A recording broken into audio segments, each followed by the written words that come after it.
They look like no warships ever seen before. Their shapes are radically different.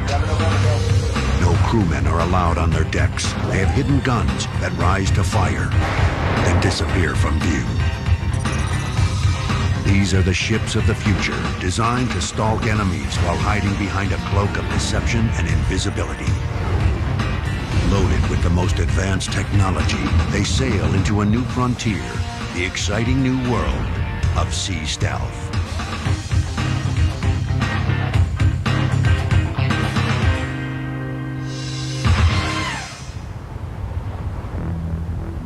May 4th, 1982, 1000 hours. It is 1 month after the start of the Falklands War.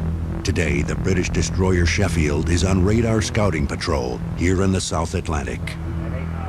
She is the hottest air defense ship in the Royal Navy. Her radar is excellent. Her men are well trained. 300 miles away, a pair of French-made Super Étendard fighter bombers take off from the Argentine mainland and head toward the British fleet. Tucked under the wing of each plane is an Exocet AIM-39 missile. There is nothing second-rate about these weapons.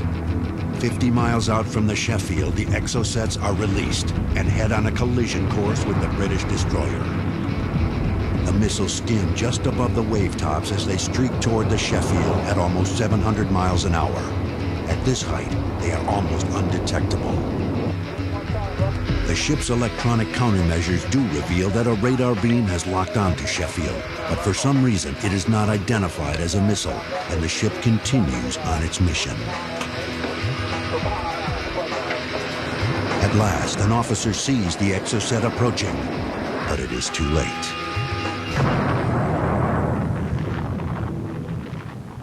One of the two missiles slams into the Sheffield. Its warhead fails to detonate, but the missile's unused fuel sets off an inferno. 21 men die in a vain attempt to save the ship. 6 days later, the charred and listing hulk of the destroyer will finally sink. The Sheffield disaster is a wake-up call for naval leaders around the world. Without a missing piece of the defensive puzzle, high-tech ships are sitting ducks. Armed with missiles like Exocet, even a Bush League enemy can kill you. The missing piece of the puzzle is stealth engineering. The proliferation and the increasing sophistication of anti-ship cruise missiles has been one of the big wake-up calls for naval architects and for navies alike. And if we look at incidents like the loss of HMS Sheffield, we can then see the potency that the modern sea-skimming anti-ship missile provides for a hostile force. The American Navy and her allies got the message of the Sheffield loud and clear. Push the boundaries of space-age technology to get ships off enemy radar screens. In short, make ships stealthy or die. The direct result of this wake-up call is a whole new generation of naval vessels, stealth ships, which are now in deployment or already deployed at sea. They are ships that can hide as well as they fight. They look different and perform different, but all share the same means of survival. They seek to make themselves invisible to the enemy. America's Arleigh Burke destroyers have eliminated even the smallest shapes that can attract missiles. The Norwegian Shoal races over the water on a cushion of air and with a startling form that can deflect enemy search radar. The sleek lines of the Swedish Visby class are created not with steel, but with non-magnetic carbon fiber panels, perfect for avoiding the menace of floating mines. The German Mako frigate vents its exhaust under the ship to avoid smokestacks that attract heat-seeking weapons. But such ships are only the opening moves in a deadly game of stealth. The future will bring radically different ideas to the world's navies. The British Sea Wraith may bathe its hull and decks in water to eliminate heat that can reveal its position. And the amazing Sea Shadow has already shown the American Navy how future designs may use radically different hull shapes to stay alive. Modern missiles, mines, and torpedoes have ratcheted up the threat to men of war. But the challenge of applying stealth technology to ships is as old as warships themselves. The sea is a featureless surface. It's not got terrain, not got hills or valleys or forests to hide in, or swamps or mountains. Some early warships used fog banks to stalk their prey. In the 5th century BC, a Greek fleet hid behind an island to successfully spring a trap on a stronger Persian fleet at the Battle of Salamis. But tricks that work with weapons such as arrows or smoothbore cannon don't cut it in a world of modern weapons. By the time the 20th century rolls around, ships are changing. We clearly have long-range guns, guns that can fire out to the end of the horizon, in fact, even just over the horizon. As the world plunged into war in 1914, England and later America turned to camouflage paint schemes to fool the Germans' big guns and U-boats. Instead of seeing the nice, neat outline of a ship, you wanted him to see all sorts of shapes and lines, black and white, so that he wouldn't know quite which way the ship was going or where the bow was. He needed that information in order to estimate the speed of the ship to launch his torpedo. World War I also saw another form of stealth deception by the Allied forces, Q-ships. These gunboats masqueraded as unarmed merchantmen until a U-boat surfaced to kill. Then, their hidden deck guns opened fire on the unsuspecting sub. This early form of stealth sent 11 U-boats to the bottom. During World War II, camouflage continued to play an important part in disrupting enemy submarine attacks. But it was an older stealth technique that proved critical to survival of the American fleet at the world's last great naval surface battle, Leyte Gulf. In October 1944, Japanese battleships crept through the Philippine Straits to pounce on a lightly defended force of small American escort carriers. Only a few U.S. destroyers stood between the carriers and the bottom of the Leyte Gulf. The outnumbered destroyers lay down a smokescreen that would avert disaster for the American ships. The much weaker American force is able to make a run on the surface over a 2.5-hour engagement, even though they're radically overmatched. A really splendid example of the use of stealth and concealment to protect a force on the surface. But one huge technological breakthrough during World War II would change forever the nature and importance of stealth tactics. By the mid-1930s, British scientists had produced the first practical radar system. By 1939, England had established a chain of radar stations along its coast to defend against German bombers. And radar was soon being installed on British and American warships. When radar came onto the scene in the late 1930s, it totally changed naval warfare. If you think of a way a warship works, somebody standing on the deck can perhaps see 13 or 14 miles with a pair of binoculars.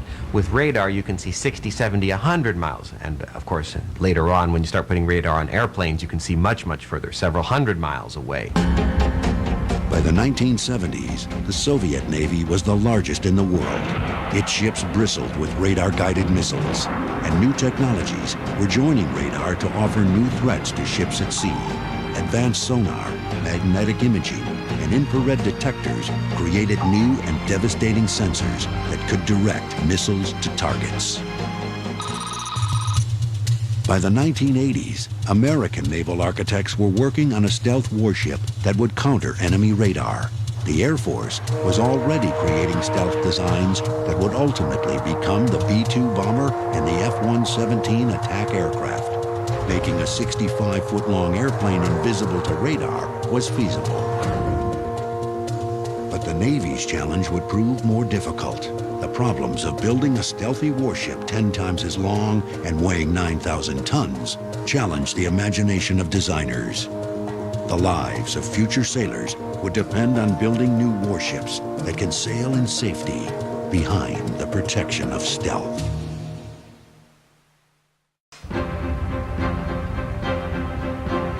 As the 1980s passed, the U.S. Navy frantically searched for stealth technology that could counter the super-sensitive sensors of their Cold War rival, the Soviet Union. The new ships on the drawing boards would need to be the most powerful and lethal in naval history. As important, they would need to rely on revolutionary stealth designs to protect them.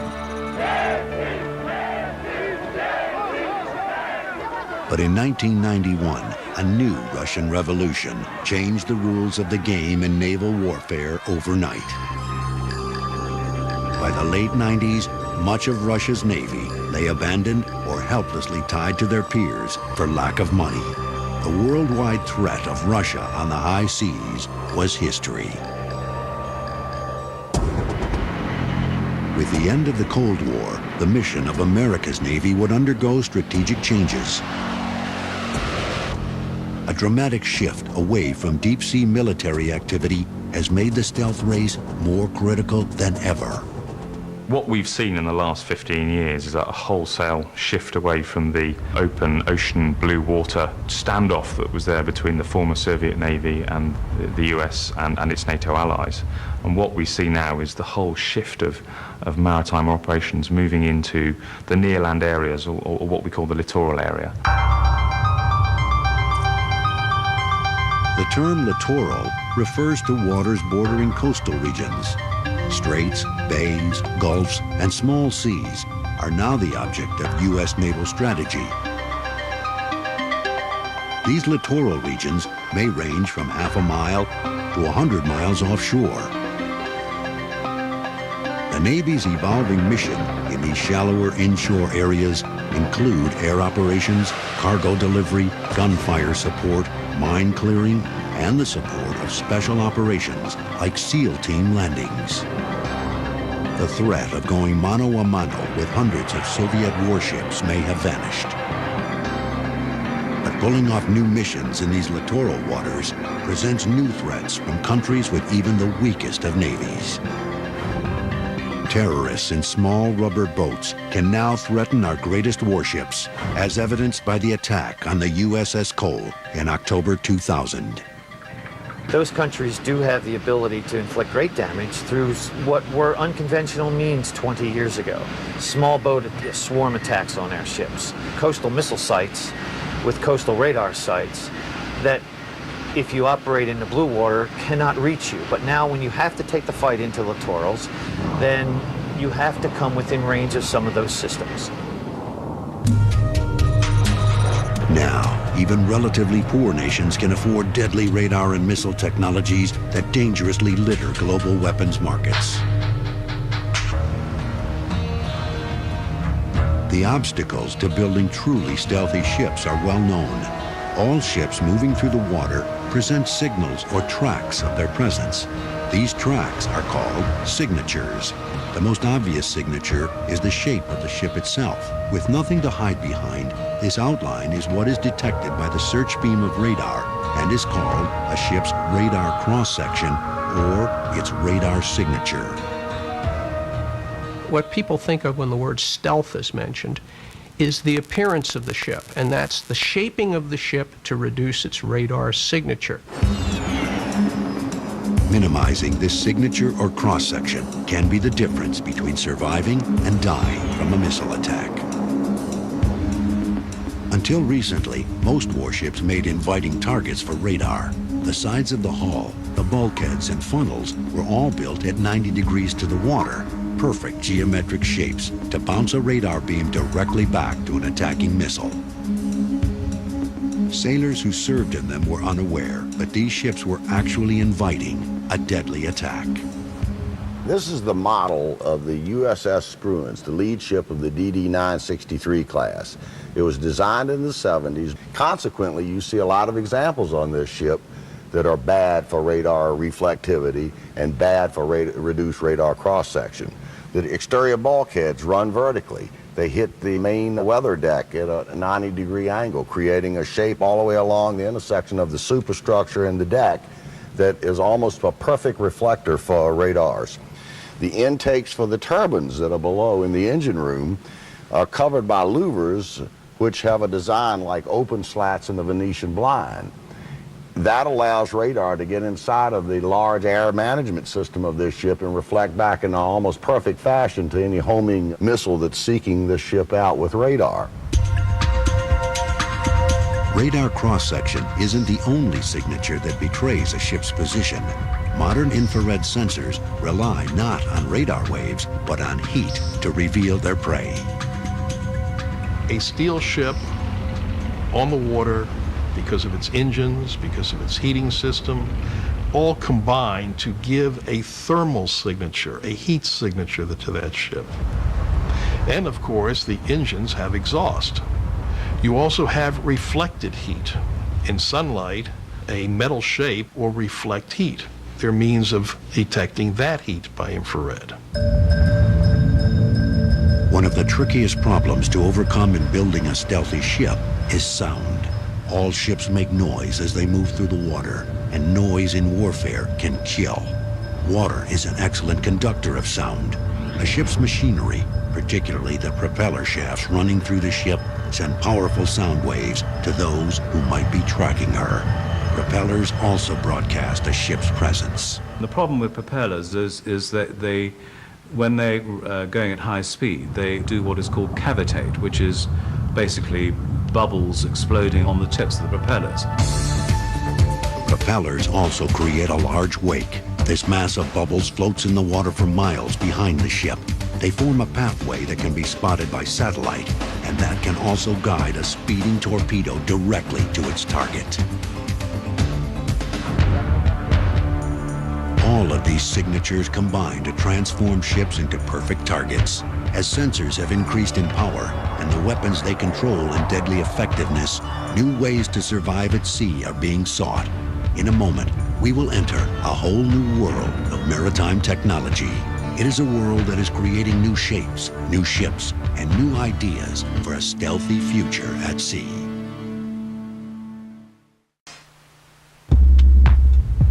She may look like a stealth fighter plane or something out of Star Wars, but she is a United States naval vessel.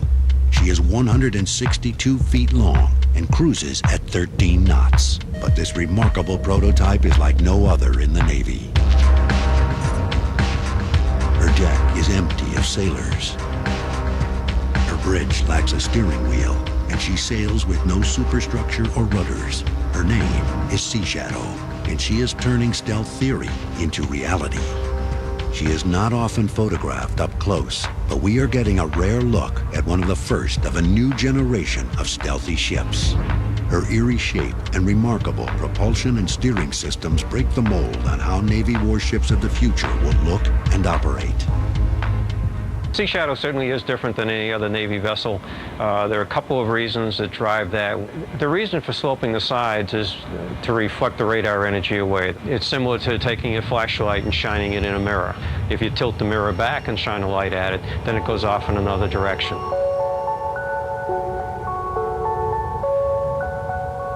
Sea Shadow has been used as a research platform to test stealth hull designs for reducing a ship's dangerous vulnerability to radar detection. Her unique hull has offered up data that will be incorporated in stealth warships to come. Her radically angled sides shed radar waves like water, and in spite of her futuristic shape, Sea Shadow is extremely seaworthy. The reason the Sea Shadow is very stable is because of its swath hull form. Swath stands for Small Waterplane Area Twin Hull. And what we're talking about there is that the narrow struts that you see coming down from the sides are really quite thin where they pass through the surface of the water, and you end up with a much more stable ship than you would with a conventional monohull. As you can see, back by the propeller, there's no conventional rudder as we have on most ships. Sea Shadow uses a series of 4 fins. These stabilizers back aft and a pair of canards forward, angling those up and down does the same function as the rudder does. Sea Shadow is driven by electric motors that are quieter than conventional propulsion and help to lower her acoustic signature. The crew has no need to be on deck, eliminating the requirement for lifelines that quickly register on enemy radar. We're here on the bridge of Sea Shadow. This is where the ship is operated from. Due to its high amount of automation, it actually is operated with only 3 people here on the bridge. From the console to my right here is the engineering console. On a conventional Navy ship, a number of people are required to monitor simple things such as engines, reduction gears, the electrical generators. On Sea Shadow, one person can monitor all of those functions and more just through the power of the computer and the sensors that we have installed on board here. We have learned a lot from Sea Shadow, and we continue to learn all the time. The lessons that we're learning, I expect will lead us to new platforms. By building Sea Shadow, the Navy had more freedom to go off and explore more radical ideas and try out new ideas to see how effective they can be at helping to protect our ships. Sea Shadow was built only as a test platform, but she has broken numerous technological barriers and put into practice advanced stealth concepts such as underwater hulls, new propulsion, and advanced engineering. They will change forever the way we design warships. But we don't have to wait for the future to discover stealthier ships that can fool enemy sensors. One warship is already using stealth to stay out of harm's way. The DDG-51 guided missile destroyer is one of the world's most advanced and dynamic stealth warships. The class is named after World War II's most famous destroyer commander, Admiral Arleigh Burke. Powerful gas turbines drive the 500-foot-long Burke-class destroyers through the water at speeds of over 30 knots. Their advanced Aegis combat system includes the most powerful air search radar in the world. Burke is an arsenal of immense firepower, equipped with 96 vertically launched anti-aircraft and Tomahawk cruise missiles. She also carries anti-ship missiles as well as torpedoes. Her 5-inch gun is capable of pulverizing targets over 60 miles inland. A Burke-class destroyer has all the weapons needed to kill any attacker that flies, swims, or threatens on land. But the most striking feature of the Burke-class destroyers is that they are the first American warships to actively try to do something about vulnerability to enemy sensors. We have principally used the shaping of the topside components in this ship to achieve lower radar cross-section. The bulkheads on the exterior of this ship none of them are vertical. They're all sloped relative to the center line of the ship or to the outboard profile of the ship. Radar singles out a target primarily by its size. In the inshore littoral waters that are the focus of naval planning for the future, it isn't necessary to become invisible to radar. If a ship can misdirect a searching radar beam, it will change the way it is perceived on enemy radar. The destroyer will look like the tugboats or fishing boats or merchant vessels that might surround it. Here's just an example of what it looks like on the radar screen when one of the blips is a large vessel, and which is usually the key that someone uses when they're trying to find you or attack you. The next screen, you see a radar cross-section reduced blip where the big one used to be. And when you see that, the other blips on the screen, those that came from wave tops or fishing boats or small freighters, suddenly become as inviting a target as that big one used to be. That gives you a real problem if you're trying to find the Arleigh Burke-class destroyer or if you're trying to attack it, because now you have to get close enough perhaps to use your eyes in order to know what the target is. Once it is forced to get close, an attacking plane or missile is within range of the stunning array of weapons aboard Burke destroyers.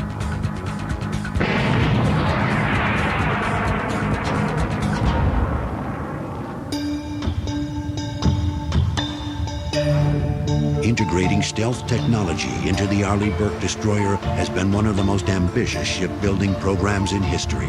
In a moment, we will take an exclusive look inside this stealth project, which promises to revolutionize how we build, deploy, and defend our ships at sea. For more than 100 years, warships have been built with straight sides, perfectly vertical superstructures, and right angles where the bulkheads hit the deck. Just the kind of ship enemy radar loves. The Arleigh Burke class of destroyers set out to break the conventional mold by turning its designers' far-fetched dreams into reality. Making a 9,000-ton warship that can hide as a small fishing boat is no easy task. It requires fresh thinking and innovative techniques. The first was to put her together like a giant set of children's blocks. There's actually 25 major assemblies that make up the Arleigh Burke-class destroyers. So what we do is we take these individual assemblies and piece them together into larger assemblies, and we transport them down to the 600 area, which I'll show you next. At the next stage of construction, the stealthy lines of the Burke-class begin to take shape. We're down in the lower part of the shipyard we call the 500, 600 area. This is where we actually erect the ship and piece it together. What you see here is the uppermost part of the ship we call the superstructure. And here is where you can start seeing the specific angles that are of importance in terms of signature reduction. Obviously, the higher the ship is exposed up out of the water, the more concentrated you want to be in terms of lowering the signature. Flat sides and right angles are not the only shapes that can bounce radar waves directly back to an attacker. Round or cylindrical shapes can be deadly as well. One of the shapes that we really don't like on board a ship is a cylinder, like one of these. Cylinders are bad because no matter where you are on the horizon, from whatever direction, the cylinder always returns energy directly to you. So instead of taking these stacks, which is what these are for this ship, and putting them outside on top as they have been in classic designs, we're now going to put them up in this structure. Here they'll fit up inside that deckhouse piece on top of those little mixing tubes that you see. And then the stacks will be used to mix the hot air out of the engine exhaust with cold air it sucks in through those big openings, shoot it out the top of the stack. We cool our IR exhaust so that we don't have an IR signature issue. Once this structure is primed and painted out, we lift it up with this crane and then stack it up on top of the ship. The next we'll move around to the side. Now you can see the finished form of a ship. This is a ship fully outfitted, fully erected, ready for translation onto the pontoon and launching. Ships are no longer launched in the traditional manner by sliding down the ways into the water. Today, the stealth destroyer is jacked up and carried onto a floating barge. The barge will be flooded, and the final finishing of the ship's interior will begin. One of the newest members of the Burke class will be the USS Pinckney. The ship is named for Navy Cook First Class William Pinckney, recipient of the Navy Cross for rescuing a shipmate at the Battle of Santa Cruz in the Pacific in World War II. Commander Joe Kanicki is the project officer for the new vessel. Good morning. Welcome aboard the Guided Missile Destroyer Pinckney. This is the newest ship of the United States Navy. It'll be commissioned in about 2 or 3 months. I'd like to take you on a tour and show you some of the stealth features that we have on board this ship. Will you please follow me? We'll start by showing you some of the major design features of the Arleigh Burke-class Guided Missile Destroyer. On previous U.S. Navy warships, the superstructures were designed as flat-sided pieces of equipment. However, in this design, we have the ship angles set over at an optimum angle to avoid radar. The silhouette of the Pinckney and others of her class reveal the sloping sides of her superstructure and funnels. These sides change her radar cross-section and bounce radar waves harmlessly away from the ship. But in early tests, it soon became apparent that small objects on the deck could also betray the ship to radar. Ladders, pipes, light fixtures, even round lifeline stanchions were redesigned to fight off enemy detection. As a radar beam approaches, due to the different angles that we have on this stanchion, as it hits, it bounces off in either direction or above. It's not reflected back to the source. This drastically reduces the radar cross-section of the stanchions. Oftentimes, it's the smallest things that make the largest difference. In the case of a circular dogging wrench, and a dogging wrench is typically used to gain leverage on a door, as I'm demonstrating here. But these dogging wrenches on all previous ships have been round, and we found are very large reflectors of radar energy. On this particular ship, You can see that they're angled to scatter the radar energy so they won't be a reflector. If you'll follow me up to the next deck. As we're going up this ladder, I'd like to point out to you that there's also some design features for all topside ladders. If you'll notice on the deck treads, there's no 90-degree angles. The supports are canted outward at a little bit larger than 90-degree angles. Also, the handrails employ the same type of diamond design to reduce the radar cross-section. Even something as small as the bits used to tie up the ship to the pier can become dangerous reflectors of radar energy. For hundreds of years, bits have been cylinders, straight up and down out of the deck. We've redesigned these bits to have an hourglass shape, more favorable to achieve the stealth targets we are aiming at on this ship. But for all the attention to minor details, the toughest stealth challenges remain the big structures on the ship. Prior to the Burke-class destroyer, ships' masts were built of large round pipes or columns, perfect reflectors for a radar searching for a target to home in on. This is the main mast for the DDG-51. This is the main mast trunk.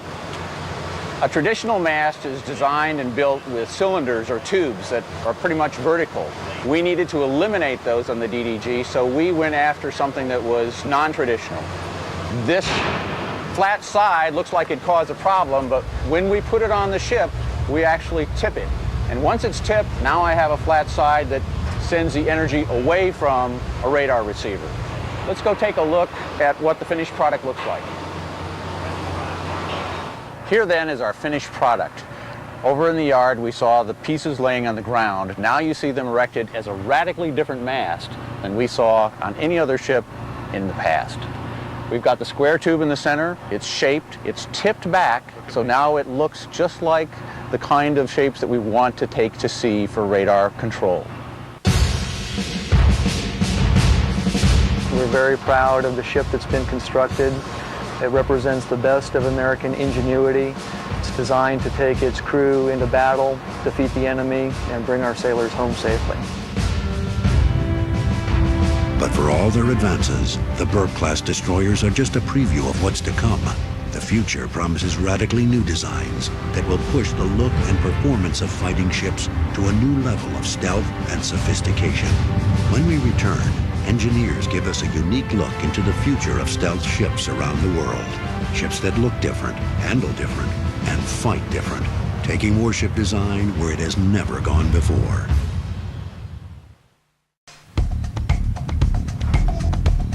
America's Arleigh Burke guided missile destroyers are among the most sophisticated and powerful weapons of war ever created, but they represent only the beginnings of what lies ahead for stealth technology.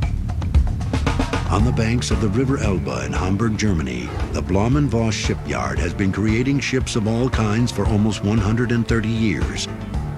It was here that the legendary battleship Bismarck was completed in 1940 and sent off to a rendezvous with the British fleet. And it is here that one of the world's stealthiest new ships is being built for the South African Navy, the Mako-class A200 frigate. She is 360 feet long and will drive through the water at just under 30 knots. But to an enemy's radar, she looks like a cod boat. To so dramatically reduce this A200's radar cross-section, the Germans have chosen a radically unique hull design. This new stealth ship is shaped like an X.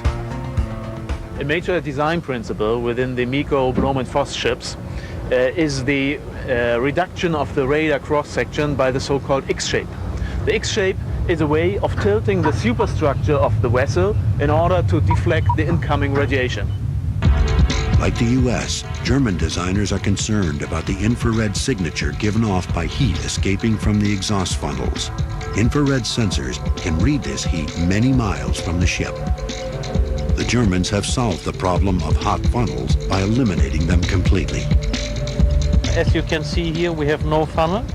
We have guided our exhaust direct underneath the waterline or direct via the stern to cool the exhaust gases with the seawater and get cool infrared and no hot spot.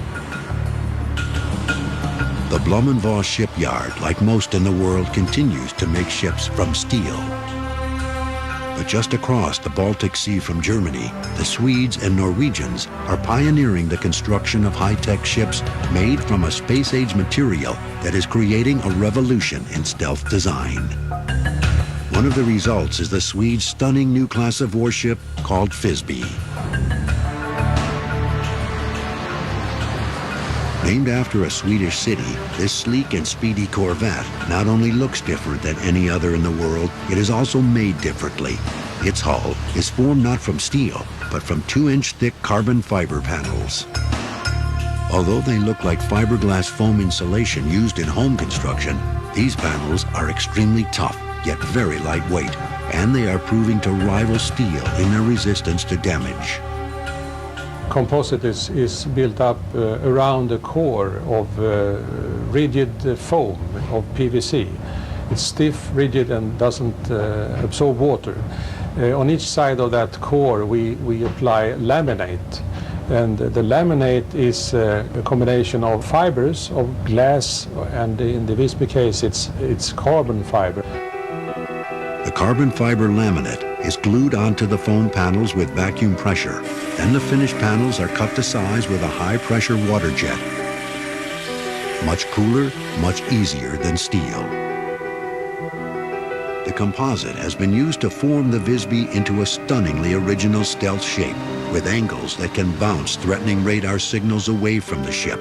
The exterior of the ship is completely clean. Nothing is allowed topside to betray Visby to an enemy's radar. But Visby's designers are aware that the sensor of the future may not be radar. Visby is powered by water jet propulsion that offers less noise for acoustic weapons to home in on. And special attention has been paid to eliminating heat to avoid infrared detection. The Swedes' success is amazing. Above is an infrared targeting image of a conventional ship. Below is the heat image of Visby, all but invisible. The whole idea with the stealth philosophy on Visby is to reduce the detection range significantly, in many cases 50% or 70%. That allows the commander to decide if he wants to shoot or hide or wait or go into some other mode of operation. Another Scandinavian country is also pushing the envelope of stealth design. On a dramatic coastline, cut by narrow fjords and dotted with hundreds of islands, a new class of stealth ship lies waiting to defend Norway.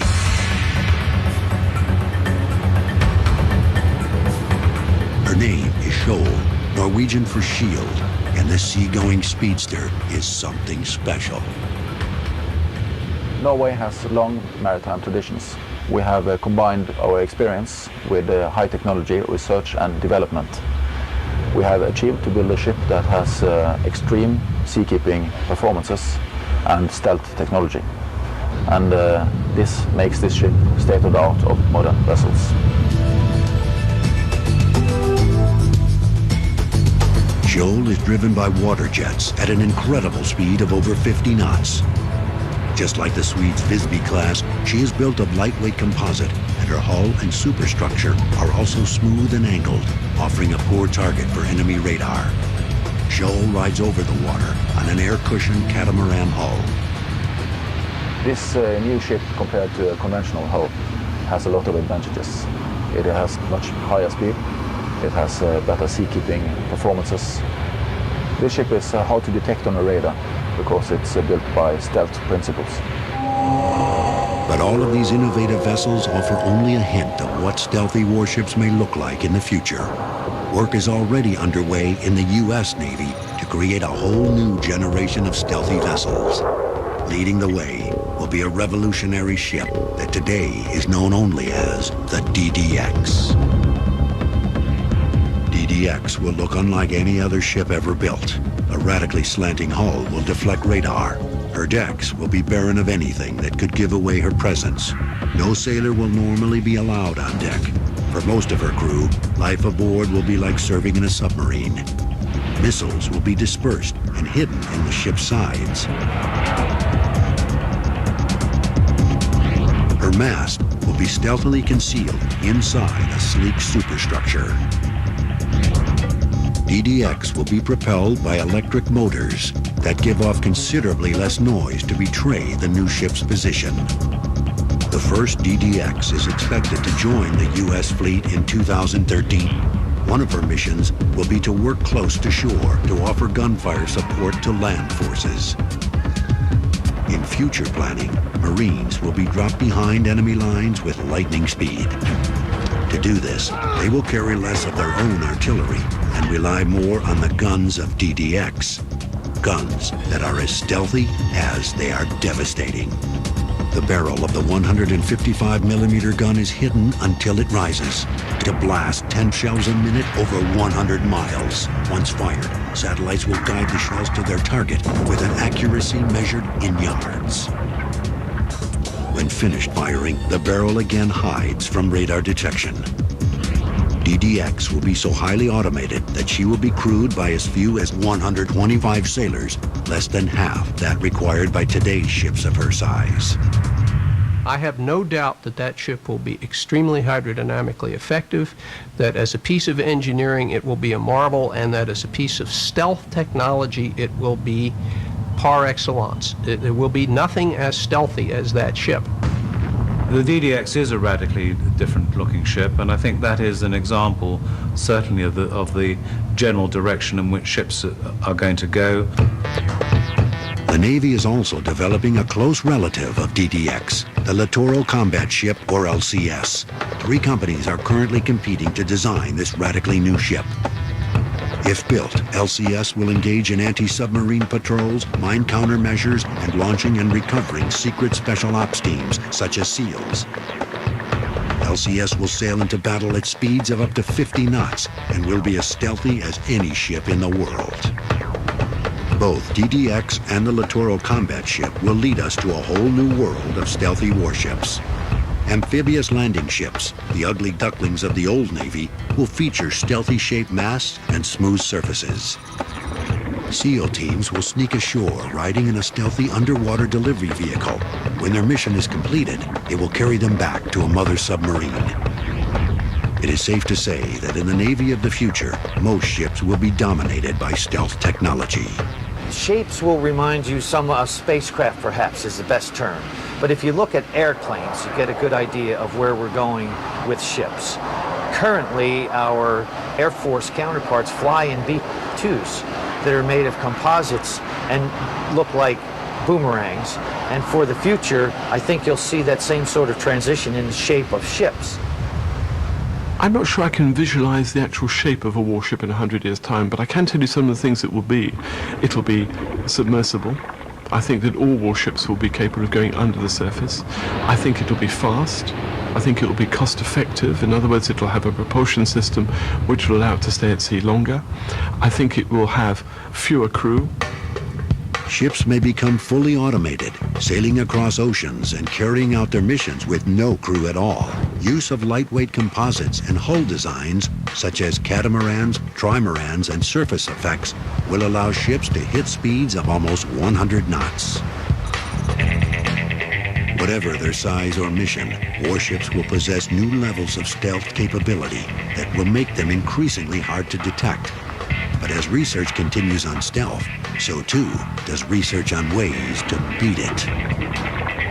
So you've always got this balance of trying to get more stealthy, trying to get better sensors, or exploit another signature. And this has been the nature of warfare. Swords, they develop shields to protect themselves from it. And now it's you build a better missile or a more stealthy ship. The other side is going to look for countermeasures to it. The dangerous game of cat and mouse will continue as warships search for ways to elude enemy detection with invisibility. And many of the answers will continue to be found in new technology, offering a chance for the greatest of human weapons, the ship at sea, to disappear behind the magic curtain of stealth.